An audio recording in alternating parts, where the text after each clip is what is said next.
to the Constitution. So where are we today? In many ways, we're exactly here. That you had the suffragettes who back in 1920 fought to allow everyone to be able to vote, men, women, regardless of race. And where we are today is exactly that you are not prohibited by law due to your race, your sex, your ethnicity from being able to vote. And that started, right, and was put in place in 1920.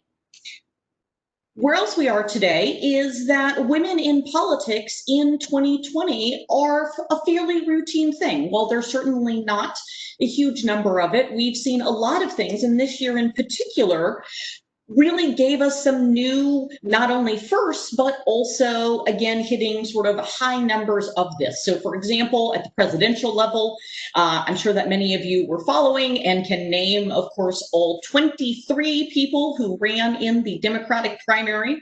But notable in that was that 6 of them were women. Kamala Harris has, of course, been announced as the Democratic nominee for the vice presidency. She is the 3rd ever female nominee for the vice presidency. The first was Geraldine Ferrara. She was nominated to serve with nominee Mondale. We then had Sarah Palin in 2008, who ran with John McCain. She was the first Republican female VP nominee, and Kamala Harris is the 3rd ever female nominee, the 2nd in the Democratic Party. She's also the first Black nominee for a vice presidential position, and also the first ever South Asian nominee for either a presidential or a vice presidential position. Overall, what we see in 2020 is that things have really gotten quite larger. The current Congress is almost 24% women, and depending on how the elections in November go, that number could tick even higher. Currently, we have 26 women that are in the Senate. 17 of them are Democrats, 9 are Republicans, and 4 of those women are women of color. In the House, there are 101 women who serve, again, 88 Democrats and 13 Republicans, and 43 of those women are women of color. What the chart on the left shows that I think is sort of an important note is also not only the number of, right, we know who has won, but also the question of who is running. And so this shows the number of women who are entering into primaries for Congress to run to hold a seat. And there's 2 things that are really notable here. Number one, we are seeing a huge uptick, particularly in this decade, of the number of women who are running overall. The other thing that is perhaps notable, and we also see reflected in the number of women who are serving in Congress, as well as the number of people of color who are serving in Congress, is that in the earlier years, it was really sort of led by the Democratic Party. And so one of the big things we are seeing this year is a notable increase in the number of Republican women who are running for office, and including Republican women of color. Those numbers are still fairly small,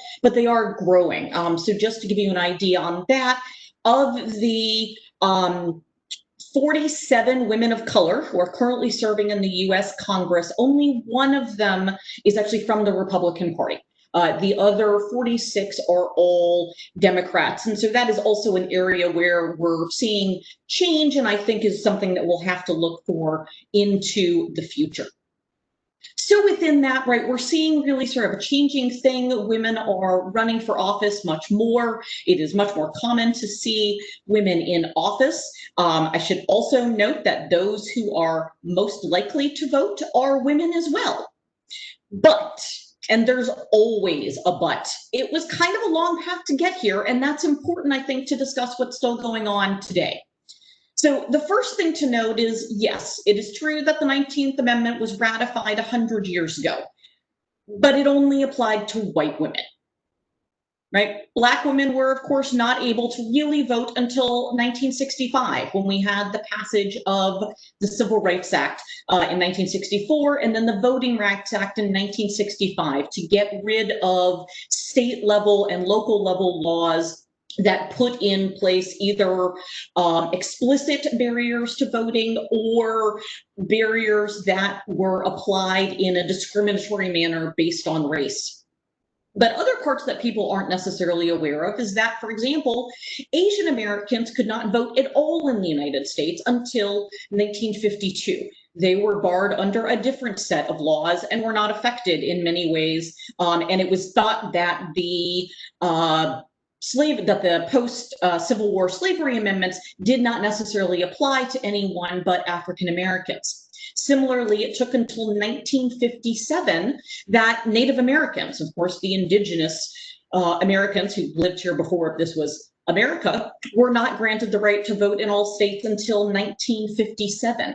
So it is definitely a path that has taken a long time, and that again affects what we see going into the future.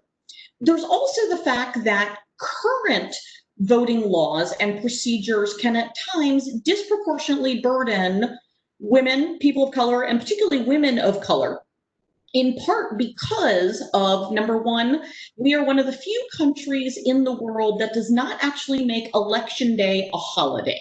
Instead, it's a normal workday like any other, which means that your ability to be able to vote, especially on Election Day, is affected by your ability to get time off of work, to find care for your children, particularly if they are young, to be able to get the time to go there and expend that. There's also the issue, obviously, and we've seen this particularly in the state of Georgia when we had the primary this year for the presidential primary, incredibly long voting lines. The longer the line, the more time it takes you to vote.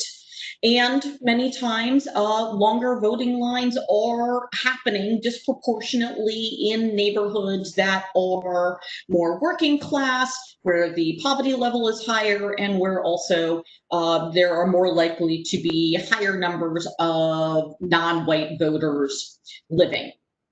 That said, who votes the most in the United States? I sort of already hinted at this, but women. And in fact, the gender turnout is most pronounced for Black women. Black women are exceedingly more likely to turn out to vote than their male brethren. And that's actually true across all of the races. When we turn to what it looks like in Congress, what we see is that, again, in this incredibly short history of where women in Congress have been, that it's taken us kind of a while to get to where we are now.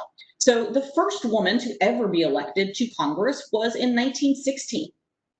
It took, however, until 1941 before there were more, right, that there were at least 10 or more women serving all at the same time. Up until that point, it would fluctuate, and there would be 4 women or 5 women that were all serving. We finally got to 10. Now, remember, that's 10 out of 535 total members. The first woman of color elected to Congress came in 1964 with Patsy Mink, who came from Hawaii. 1980 was sort of a big turning point. That was the last time that there were fewer than 20 women at any one time serving in Congress, and the numbers have shot up since then pretty dramatically. 1992 was sort of a big year. It was known for a lot of people as the year of the woman election. It resulted in the percentage of women in Congress doubling from 5 to 10. So baby steps. It also saw the very first woman of color, Carol Moseley Braun, elected to the Senate. I should note that there have only been a total of 6 women of color ever elected to the US Senate, and 4 of them are currently serving right now. We also see that when it comes to sort of the arguments of women in politics, that we can learn a lot by looking back to the arguments that were made during the fight over the ratification of the 19th Amendment. So these were some of the political cartoons that were ran at the time of people trying to argue against voting for ratification. We saw people suggesting, for example, that women voting was, quote, not natural, that women don't really know what they're talking about. They don't know policy, they don't know business. concerns about women losing their influence, especially because the thought was that they had influence over the private sphere or the home, and that this would perhaps take that away from them.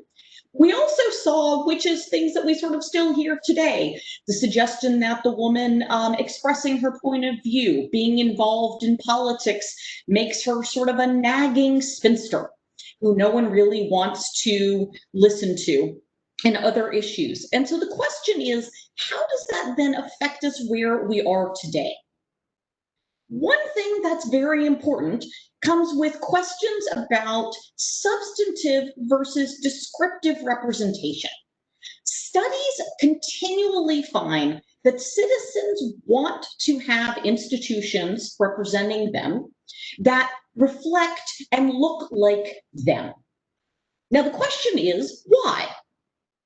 First, it's because it sends the message that the institution itself is open to everybody. It's hard to believe that you would, in fact, be able to even be in an institution, much less be a valuable member of it, if you've never seen anyone in that institution that looks like you or suggests to have the same background as you.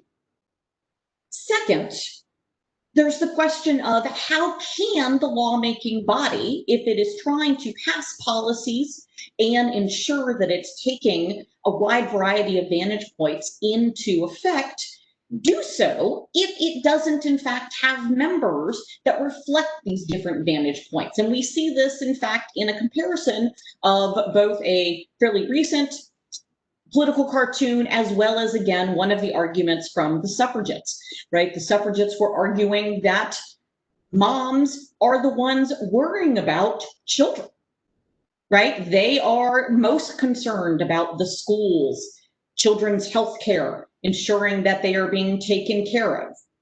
And the issue was sort of really, especially in 1920, where this was really much more real than it is today, even though that still exists, it came into the question of whether or not the men who primarily were not responsible for taking care of children, for getting them to school, for teaching in schools, would really be able to craft policies that would reflect these issues. Similarly, we see in the later political cartoon an issue that did pop up when there was a debate over Obamacare, or the Affordable Care Act as it's formally known, about whether or not maternity coverage or pregnancy coverage should be included in there. There was a very famous instance where during a public hearing, one of the male members of the Senate said, "I don't need maternity coverage. Why is that included in here?" At which point one of the female senators looked at him and said, "But your mother did, and your wife did, and your daughters may." And so it's putting those issues and ensuring that they are being heard and being taken care of. The final thing is that we also find continually, when it comes to studies of the types of bills that members of Congress and state legislators introduce, the issues that they're more likely to advocate for, that there is a correlation, and this is how we go from sort of descriptive representation, the idea of seeing people who look like me, to substantive representation, that people will introduce and reflect my interests, that legislators who share sort of issues with voters are also the ones most likely to introduce bills that reflect those issues. Women are much more likely to introduce bills which reflect women's issues. A lot of times that has to do with healthcare, childcare, equal pay, things like that. Legislators of color, similarly, are much more likely to introduce bills that reflect the needs of those in non-white communities. But it also goes beyond simply things like race and gender. In the same way, those who have previously lived in poverty, or have been on food stamps, or were dependent upon Social Security benefits or Social Security insurance disability benefits, are more likely again to introduce bills that reflect those interests than their counterparts who haven't, in part because they know about that. They're able to speak to those experiences, and those are things that they're going to look at. So then what does that mean today for female candidates? We see a lot more women running. As I said, over 600 women have entered into the race so far, which is more so than we have seen. It's about a 20% increase over past years. But there's still a number of issues that women face. These are some relatively recent political cartoons highlighting. First, the issue simply of the right woman, right? I would vote for a woman, but well, not that one, or not that one, or not that one. So it's not that I'm against it, but yet I can't find one who will reflect my interests. In the cartoon looking at Annie, what that really is trying to suggest is that there's a concern to some degree of too many women candidates, where it says we want to see women from other swing states. So sure, you were here, but you've had your time, and we have the problem of, could there be too many? We also see in the one that is looking at back from Palin and McCain, when they ran, sort of the question of how we even discuss female candidates and what types of things that we emphasize, sort of reducing it down to being only an issue of the gender, or emphasis on someone's looks and appearance, and how that is going to affect in ways that we simply don't see. With men, for example, media coverage of male candidates is much more likely to talk about their policy positions, while media coverage of female candidates is much more likely to talk about their appearance and what they wore. That said, though, women are winning. And the question is that what does that mean for when they get into office? So this is the, of course, non-humble brag time of here, where, as Professor Robertson noted, I wrote a book with my colleague, Jeff Lazarus, and entitled Gendered Vulnerability, How Women Work Harder to Stay in Office. And what we argue in this book is that women face these hurdles to re-election. They, for example, are more likely to face challengers when they run for re-election. And that's true both not only of general election challengers, but also challengers from members of their own party. And all of these other issues combined together to make it be both in reality and also in perception, which is perhaps just as important, right? This perception that due to being women running in office, they have a harder road to climb, and to some degree that that's going to influence then what they do while in office. What we find is that women's response to this is to, one, work harder, to work more, to simply do more things, and also, perhaps most importantly, especially as we talk about the idea of being a representative, they represent their voters more closely and more accurately than their male colleagues do. So what does that look like?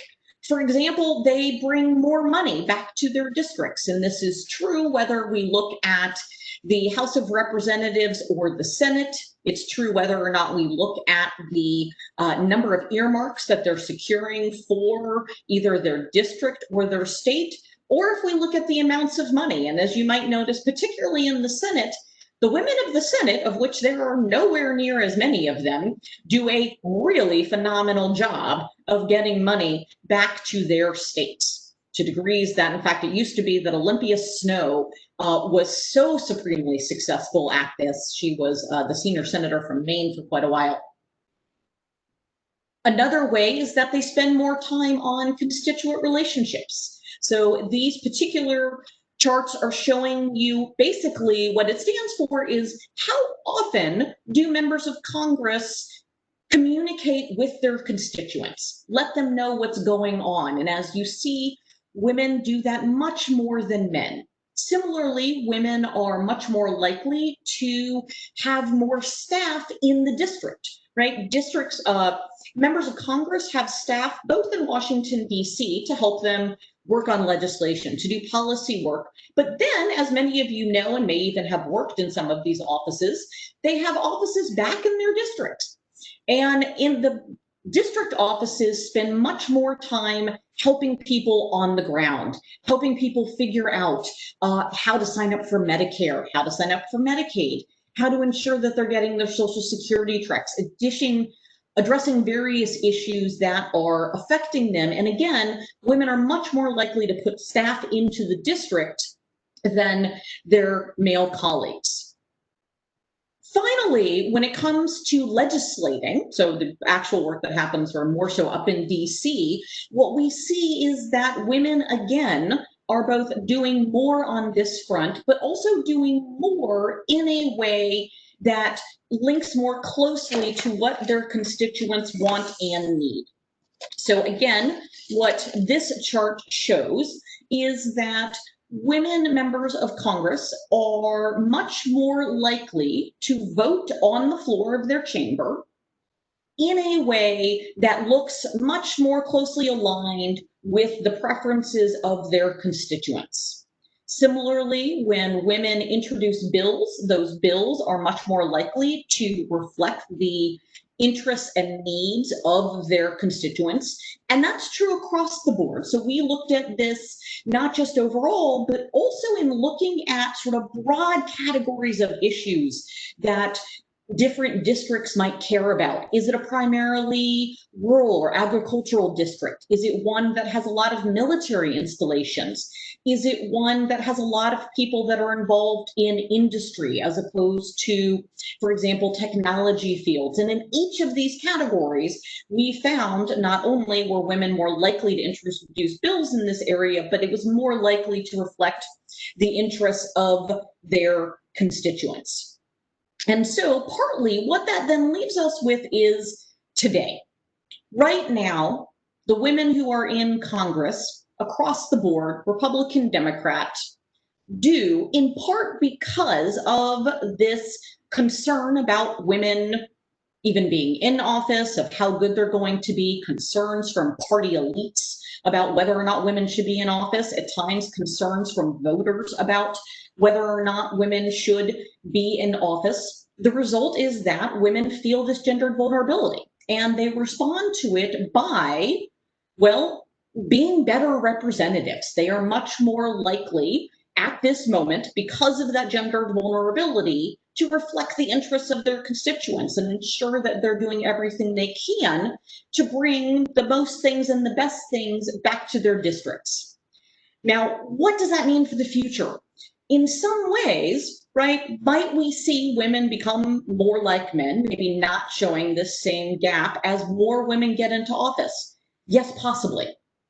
But I think we are still not quite at that point. As we've talked about, it's been a long path. It's 100 years later, but it really took until, well, about the last 10 before we've seen significant numbers of women not only running for office, but also winning and serving in office. And so it's still kind of a long path to be able to get there. We're still seeing that work now. And so if I can leave you with anything, it's in fact that, well, please go vote. All of you. Now we all can. We are not blocked by any laws that have affected us up till now. Women, men, people of all races are able, right, if you are a citizen, to be able to go and vote. And so it is important that we exercise that voice and we express it, because that is the only way, in fact, that we can ensure that those who are reflecting the issues that we care about are in office to be able to do so. So thank you so much. And I am excited to hear from each of you any questions and comments that you may have.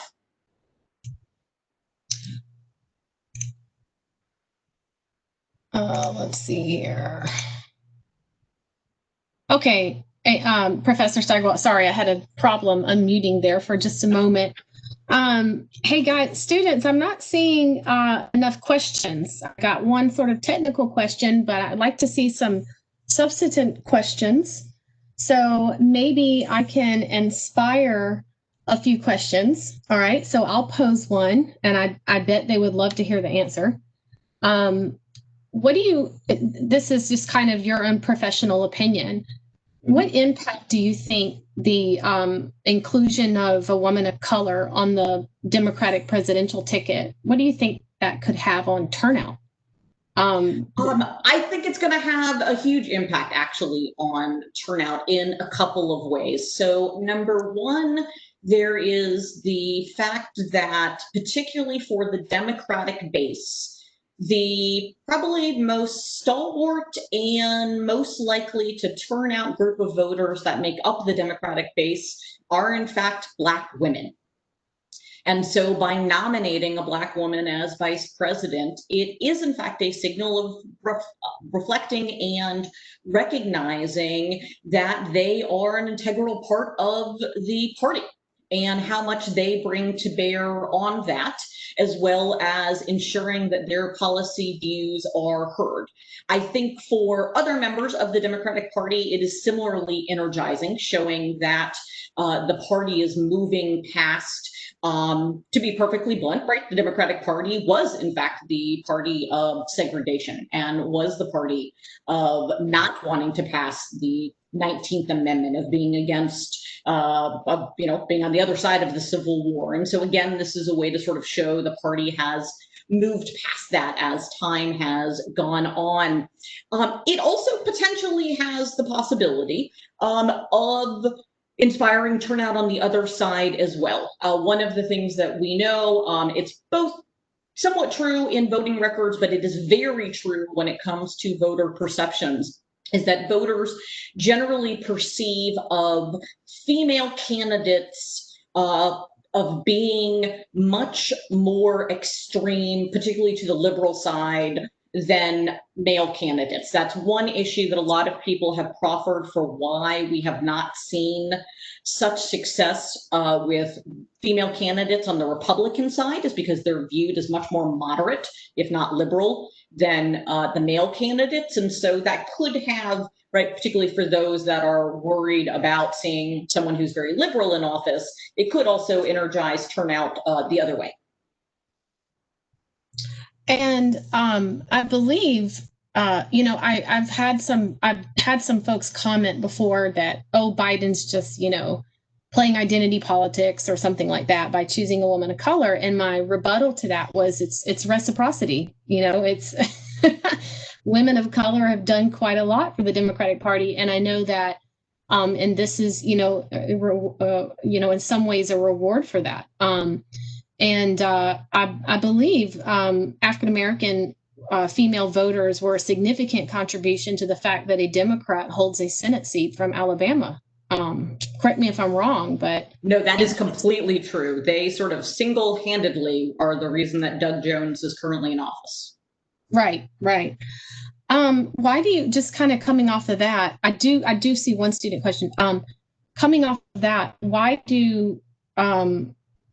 is it seems that fewer women, do you think, your professional opinion, that fewer women run as Republicans? You could kind of maybe try to give some suggestion for that to our students.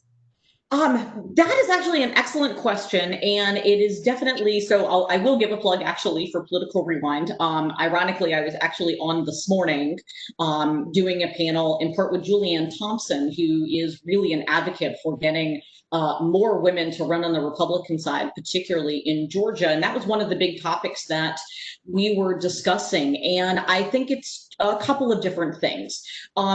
A big thing when it comes to running for office, and it is true for everyone, but again, studies have found that it's particularly true for women, is being recruited, right? Generally, people don't just wake up one morning and say, I want to run for office. A lot of times they're recruited to do so. And one of the things that we have seen is that to some degree, the party gatekeepers on the Republican side have been less likely to recruit women and to try to bring them into the fold in some pretty noticeable ways. Julianne was actually pretty open about that this morning, that right now on some level she feels like she is fighting at times against the Georgia Republican Party establishment in trying to convince them to not only reach out more to women just in general when it comes to policies and kind of recognize sort of that there are these issues that Republican women care about quite a lot. But also that there is a bit of a barrier to encouraging women to run. The other part of it, I think, is an issue even once women do run, is, as I said, there's that voter perceptions. And it is particularly true with Republican voters, is that the belief is that female Republican candidates will not be as conservative as their male counterparts. And so that then can then harm them, particularly in a primary, if they're running against someone and that is being attacked. But I think it is, and I guess the final thing is that historically, there are a number of organizations on the Democratic side that formed really sort of mid-1980s into the 1990s, becoming sort of much more formalized by the 2000s to recruit women to run for office. The Republican efforts to do similar things lag behind that by about 30 years. So in many ways, what the number of women that we're seeing now on the Democratic side is a result of really sort of 30 or 40 years of hard work. And there needs to be similar efforts done on the Republican side to be able to match it.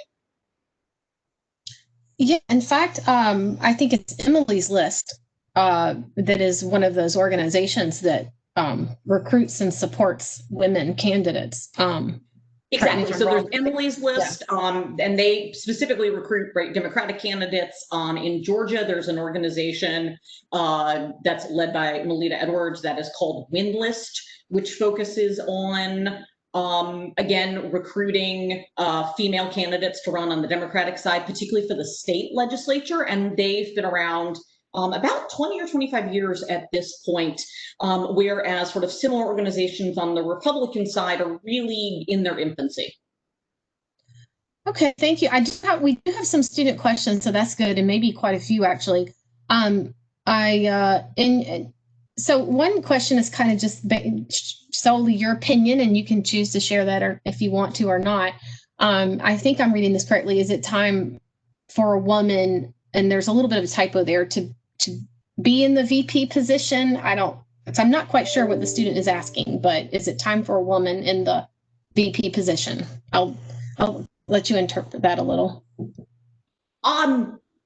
This is a bit of a difficult one in the sense that I am obviously a woman. And so, yes, I would like to see there being a woman vice president. I would also like to see a woman president. And on some level, I am not, that's sort of less about party, because I do think it sends an important message about what positions we as a country, we as a society believe that women can hold and succeed in. And in some ways, it is somewhat disconcerting to be in 2020, 100 years after the ratification of the 19th Amendment, and we're still having a pretty honest and open debate about whether or not women are, to some degree, even capable or qualified enough to hold certain positions in a way that we simply don't have the discussion about men. And so that is kind of disconcerting, especially as a woman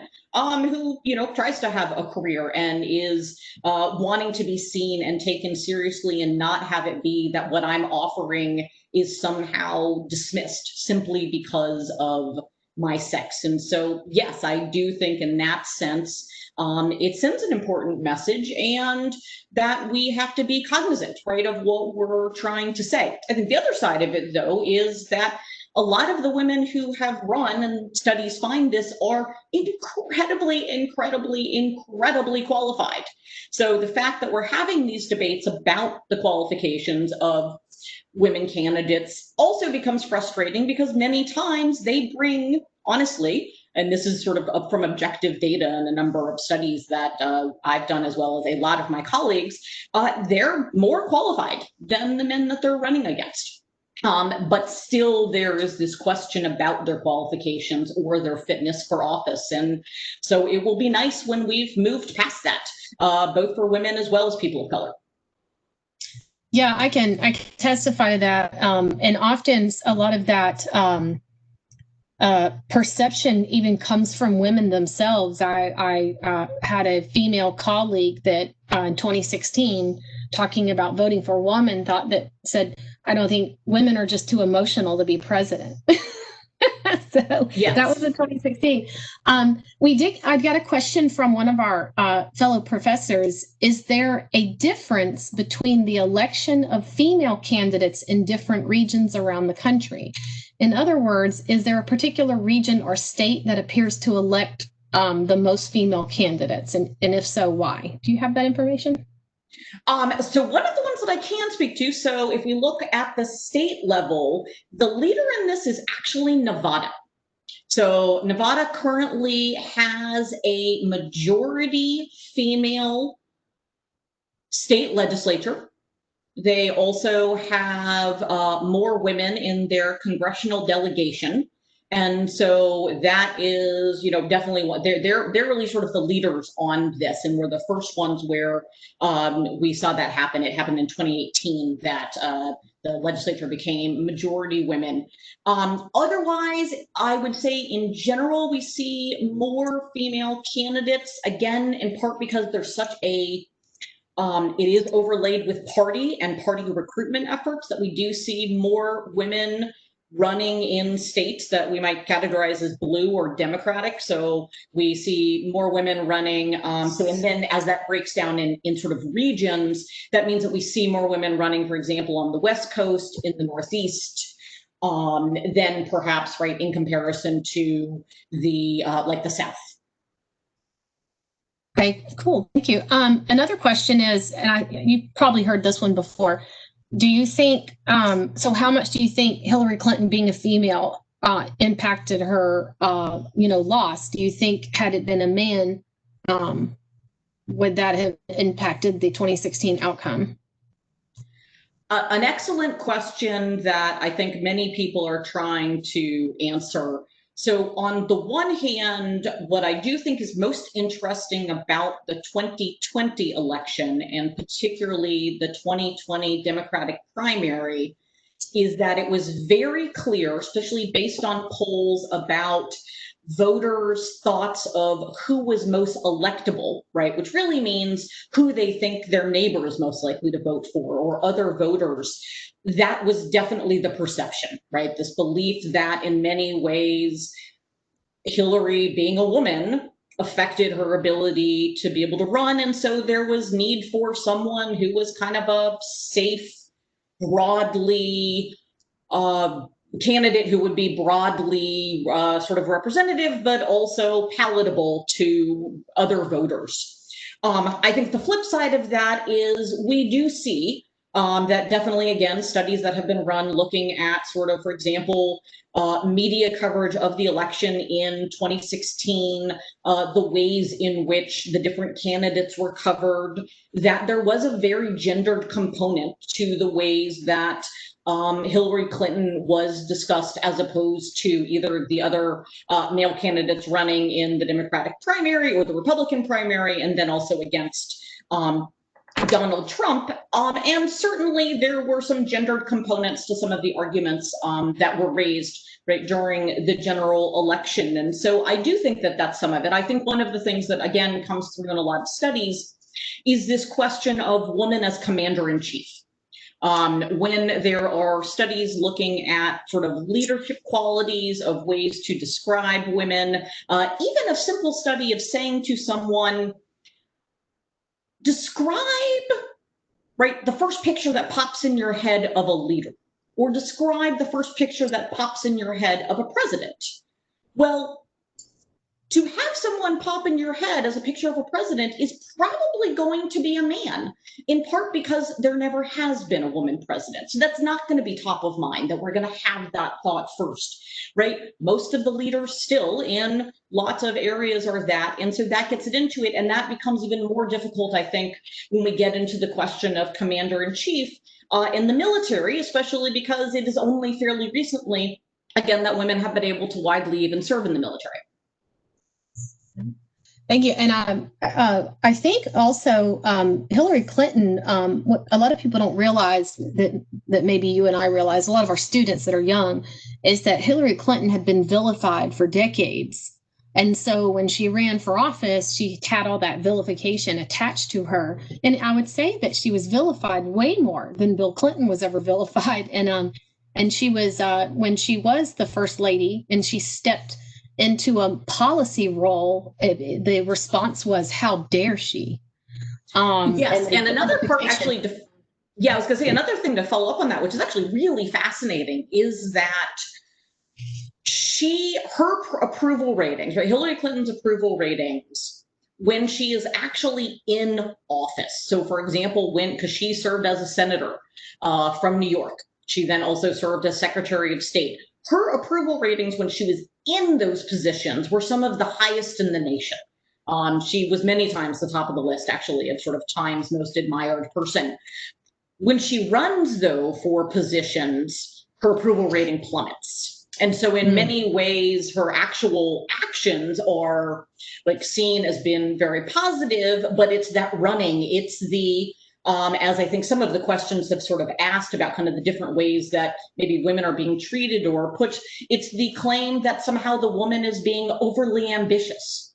That, right? Yes, I am sure that Kamala Harris would like to be president. In fact, I'm positive of it because she ran for president. We haven't ever, though, and I think this is an important point, said that there was something wrong if the man in the vice presidential position also has ambitions of someday being president, because we expect that. But we treat it as a different thing and many times as a negative when we talk about it in these gendered ways. Wow, that's really neat insight. How about another one? How do you think we can get more women to not feel discouraged to run for office? So there seems to be a lot of discouragement about that. How can we get around that? Well, I think one big thing is to recruit women. That is sort of its own issue. So again, there have been research done, particularly by Jennifer Lawless, looking at ambition. And one of the things that her research has found is that women need to be asked more times than men before they'll actually agree to run. They generally need to be asked about 4 times or more. So one of those is to make sure that we're persistent in our recruitment efforts. I think another one is to change the internal calculations that people are using, right? To say, look, you don't have to be the perfect candidate, right? It's not as though you have to have the most, but there is that perception. And there is something sort of truthful to it that usually women, and again, people of color, have sort of more qualifications before they'll be willing to put themselves out there. Some of it is to have the backing of the party elites. That will be a huge issue of having the parties not want to be a barrier to that, of actively engaging in recruitment themselves and showing that they are both a party that is amenable to policies, but also that are amenable to having candidates that are women and people of color. And I think some of it is going to have to come with us.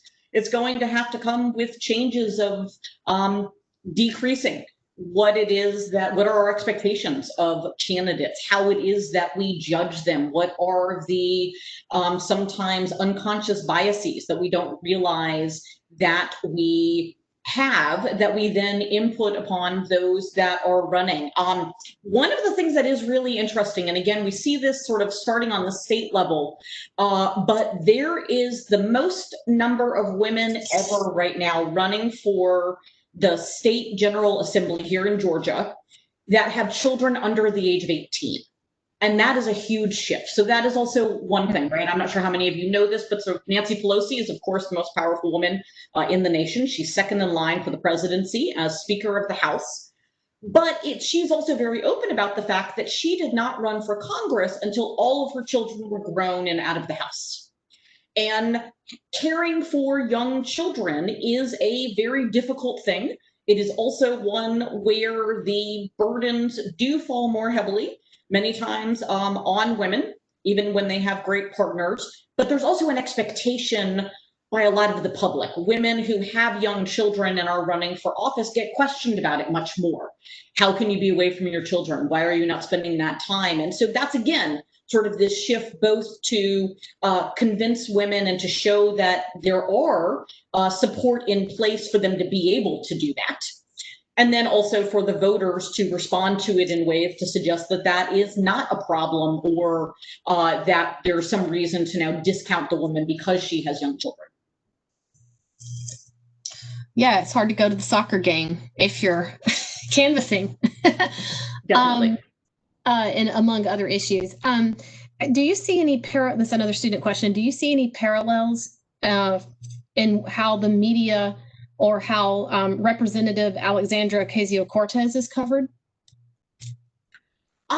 Certainly. I mean, a lot of people have criticized the fact of the ways in which she is sort of cartoonized, and a lot of her sort of gender, her youth is definitely sort of emphasized in that. And there are quite a lot of people that sort of respond in that way, that some of the pushback and the attention that is levied on her, that she would not receive in the same way, maybe the amounts, but also not the tone of it and the content of it if she was a man versus a woman. And I think that's true again so that's sort of one thing that's prototypical, but I think it extends across.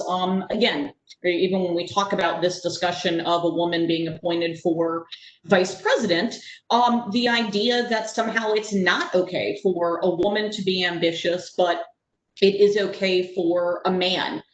Here, I'm thinking of, right, so Mayor Pete Buttigieg, who has been the mayor of a small town in Indiana, and no one questioned whether or not he was being ambitious or overly ambitious when he ran for president, right? Not ever having even held a statewide office or a federal office.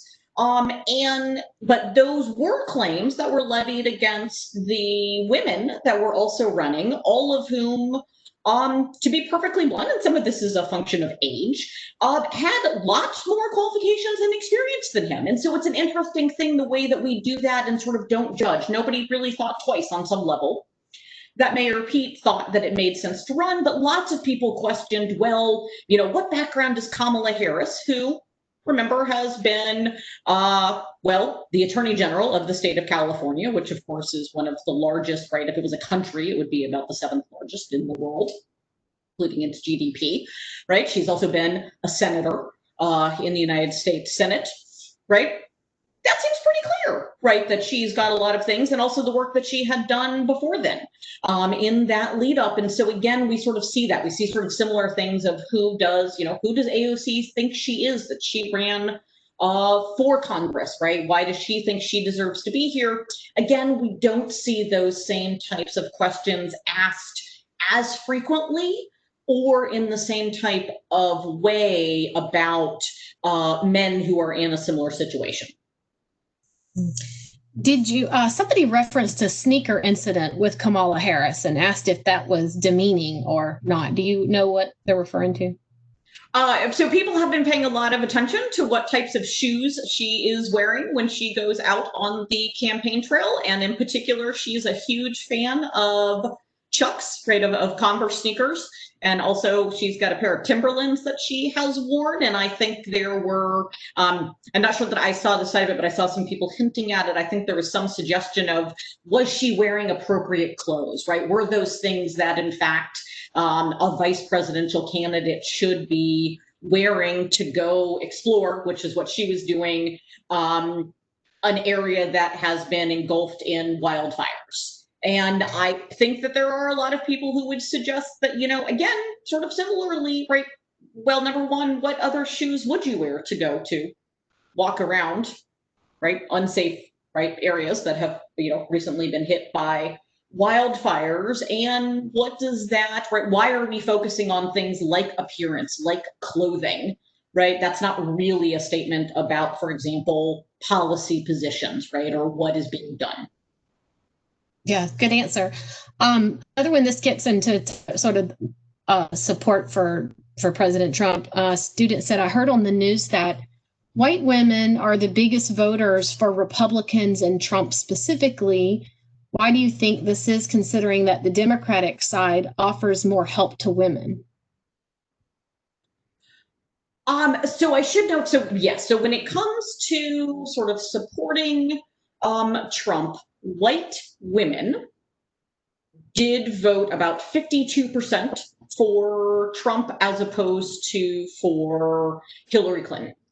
That those numbers are completely reversed and much more disparate, and a much broader gap if we look at non-white voters. So Black women, Asian women, Latinas overwhelmingly supported Hillary Clinton as opposed to, and so, but there is this sort of slight number there. And again, I think some of that is because in general, white women also trend Republican. And it is, so even though, right, I think that's sort of the thing, is that gender is not enough to make a candidate one that you're necessarily going to support, that doesn't in many ways a lot of times override our also attachment to members of our political party and the policies that we want to see supported. And for white women, right, a lot of them, right, they are sort of, you sort of see it particularly, and it skews in different ways. So white women voters are generally older. They, again, right, remember, women vote more, and older voters in general vote more. White women voters are actually the largest group that turns out. So that's going to, again, generally, that demographic skews more Republican than younger cohorts. We also see there's sort of this interesting tension, right? Sort of issues as to where that's going. You certainly have in some areas, while some find, right, increasing diversity to be a great thing, in other areas there is definitely a backlash to that. And particularly on sort of that cuts across race as opposed to gender in many ways. And so there are a number of confluent factors that are coming in there. I will say that the polls for 2020 are starting to see a shift on that. I think in part in response to some of the things that are going on and some very unique things that have popped up where there are, again, right, sort of suburban women are really moving away, not just from Trump, but also from the Republican Party, I think, in part because they have not capitalized on some of the issues they said they were going to focus on and some of the efforts, and instead have sort of gone the other way. And so it's going to be interesting to see not only what happens in this election, but going forward. Thank you. This one is actually about the Supreme Court. What is your opinion on appointing a woman of color to the Supreme Court? I'll note, of course, that we do have Sonia Sotomayor, so maybe thinking in terms of African-American woman on the Supreme Court, maybe, but you can address both those if you want. Well, I'm going to imagine that question, so not everybody may know this, but Vice President Joe Biden said that if he was elected to be president, that his first nominee to the Supreme Court, right, once there's a vacancy on the court, would be a Black woman. So he was very explicit about that. There has never been a Black woman to serve on the U.S. Supreme Court, and there, in fact, have only been 2 Black men. Sonia Sotomayor is the first Latina to serve on the court and is actually the first person of Hispanic descent to ever serve on the Supreme Court. So when it comes to diversity on the highest court in the land, it's trailing a bit behind lots of places.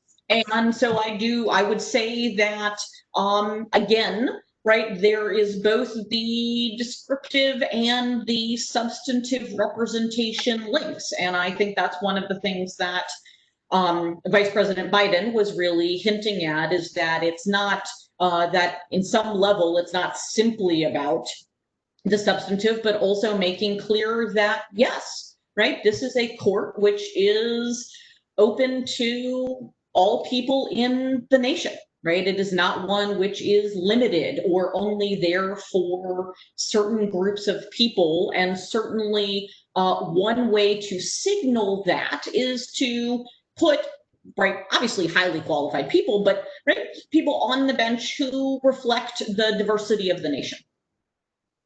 And a note, I don't think every one of our chief justices has been a white male, correct?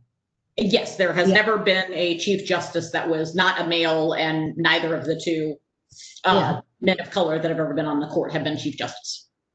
Okay, another question about your research. Have you found that women in office are more likely to work in a bipartisan manner than their male counterparts? That's a good question.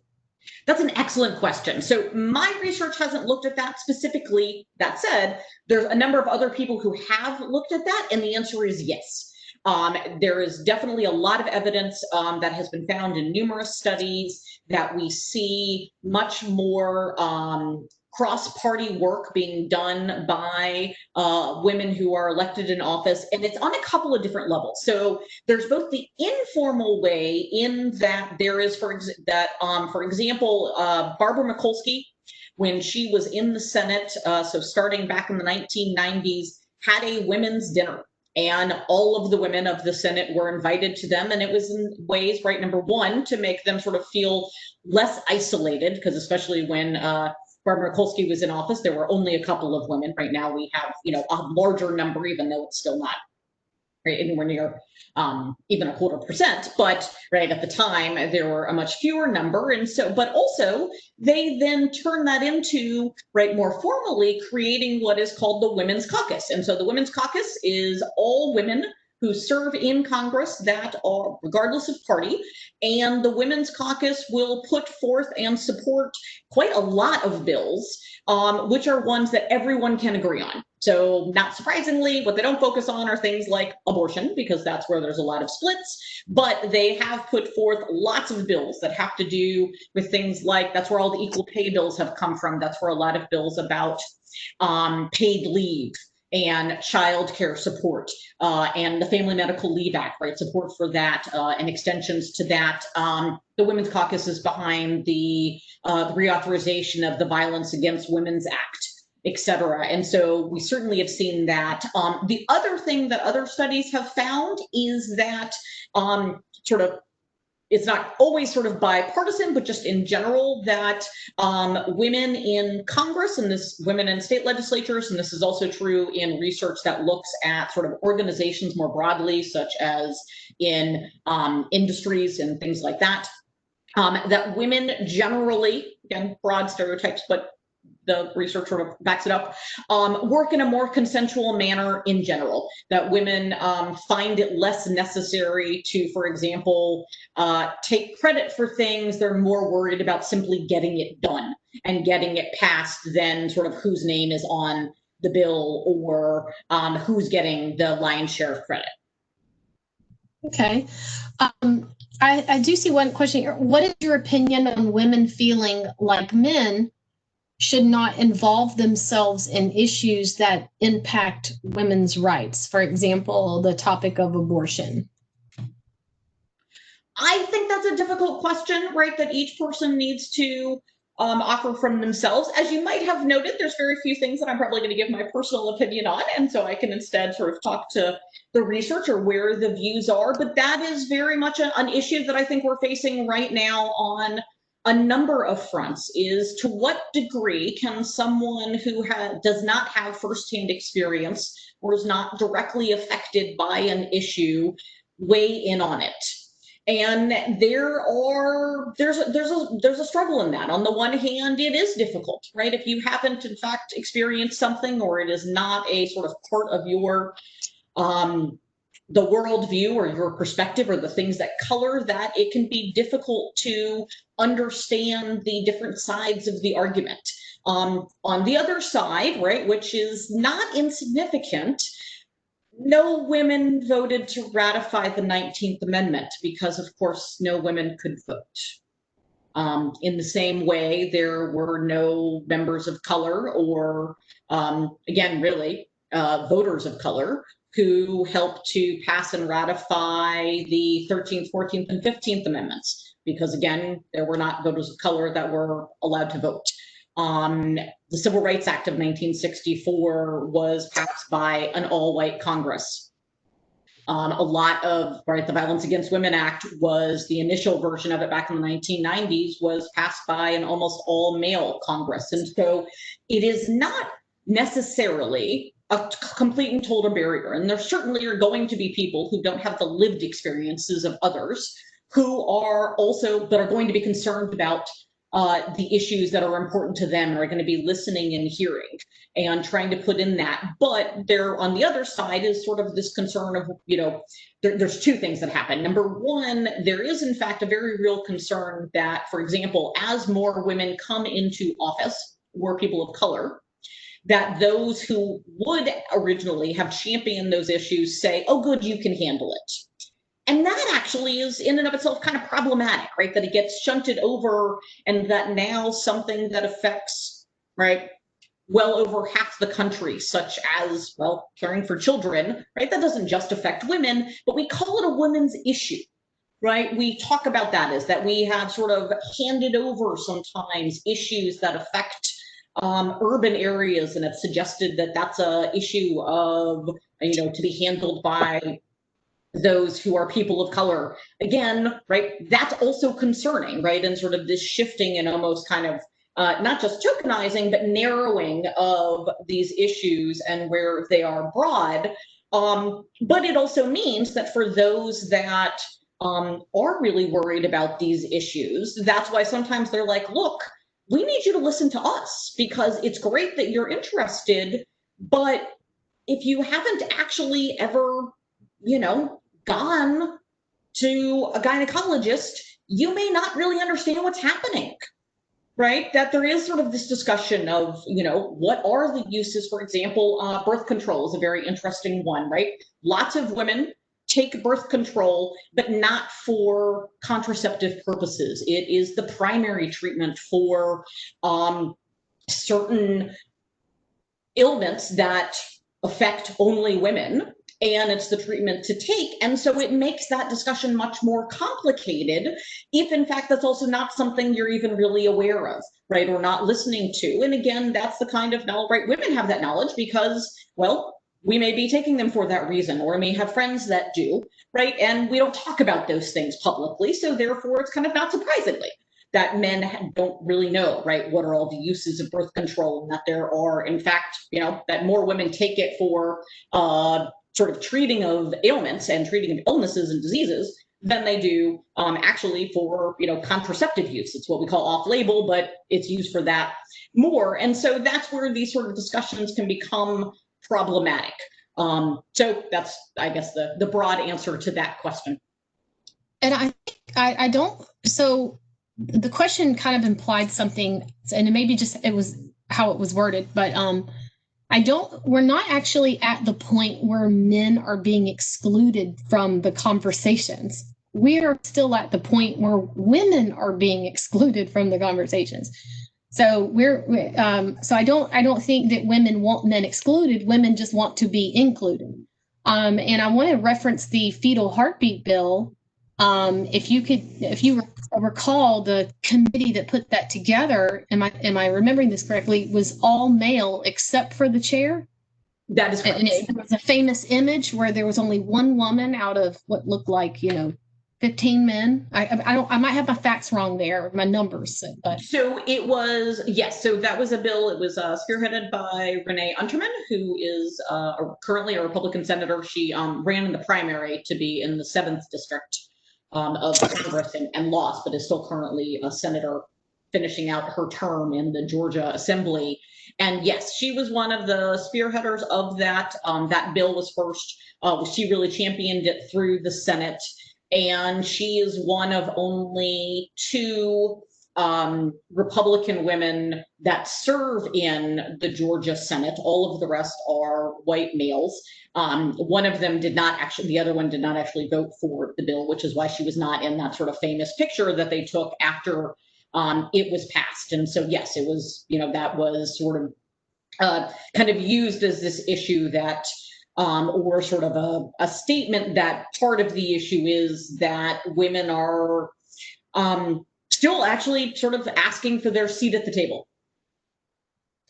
All right, let me do one more question, then we really need to end at an hour and 15 minutes. It's kind of like class time. But someone is asking about, Kaylee Arnold is asking about movements, and I don't know if she's asking about Black Lives Matter or what, but how do you feel about the movements this year and the women leadership in those movements? Do you know what?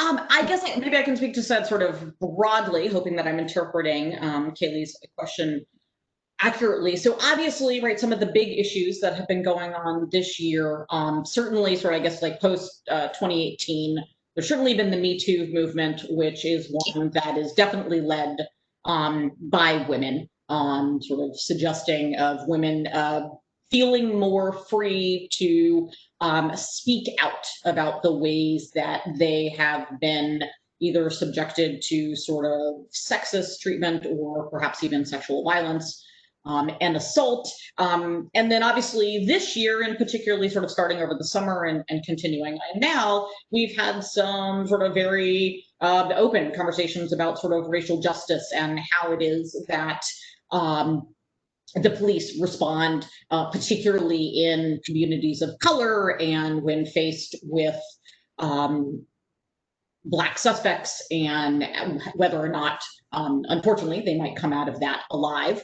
And so on that one, what has actually been really very interesting is that there's been a number of women who have tried to really emphasize sort of a segment of that movement, particularly for racial justice, that's called Say Her Name. So that is actually an organization that was started by Kimberly Crenshaw and sort of a movement about 4 years ago, really, to highlight the women of color who are subjected to police violence and things like that, because a lot of times the story does leave out the women in all of this, right? The names that most of us know are those of men. Similarly, there are incredibly distressingly high rates of sexual violence and homicide against, for example, Native American women. It's not something we hear about a lot. And so again, there's been a number of groups that have come together and have, really emphasized the idea of, say her name, right? Not just say their names, but there are women involved in this too, right? That we need to not forget about the Breonna Taylor, right? She was the one in Louisville, Kentucky, where there was a supposed drug raid to serve a warrant, and it was at the wrong place. But the point was that, she was shot and died, and that others have as well. And so sort of that emphasis. And so what I do think is interesting is sort of seeing where these tensions come in, because we do sort of continue to kind of see, really sort of no matter the topic, that a lot of times that it's a little bit secondary.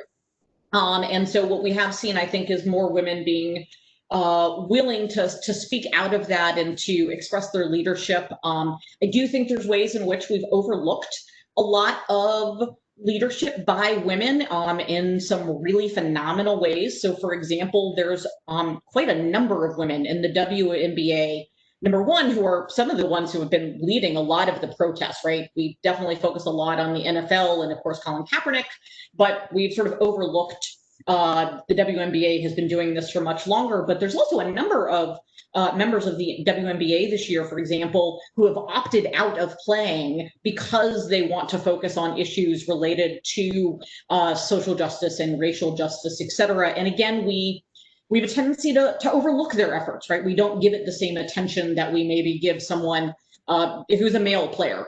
who makes a very similar choice. And so one of the things that I think has been interesting is the efforts on some level to simply give equal attention, right, to what people are doing and to how many of these issues do affect women as well, and maybe even affect them in different ways. On leave-in, I want to point out to our students that Georgia has their first female senator. Kelly Loeffler is the first female senator from Georgia, I'm pretty sure, right? She representing is, yes. Georgia. Yeah. Yes. But she was not elected. She was appointed. And I believe some of the history is a lot of our earliest women in Congress were actually the product of appointments or following their husbands or something like that. And she is facing, and she is facing an uphill battle. She is being challenged by a Republican on her flank, Doug Collins, and also some Democrats because it's a special election. So we might see some of what you found, or just some broader understanding of women in politics play out in November. So let me end it there. And there may be some questions that we had to skip over or overlook, and that's just because of time. But thank you all for participating, and thank you so much, Professor Steigerwalt, for doing this for us. It was hugely informative. I learned some stuff for sure that I might integrate into my lectures. And I wish you all the best. And if you guys want to check out her book with her colleague, it's Gendered Vulnerability. Don't forget to go to vote.gsu.edu to check your registration status, register, get an absentee ballot, all those wonderful things. And some of you have asked me about sharing some of this information. If you would just send me an email request, brobertson@gsu.edu, BROBERTSON, so first initial, last name, at gsu.edu. I can get back to you on that. I can't guarantee you anything, but I can try to get back to you on that. Okay. Thank you so much, Professor Steigerwalt. Thank you so much for having me. It was really delightful and excellent questions, everybody. Good. Go vote. Well, yes, go vote. All right. Well, you all have a wonderful day. I'm gonna end the meeting, end the event. Thank you.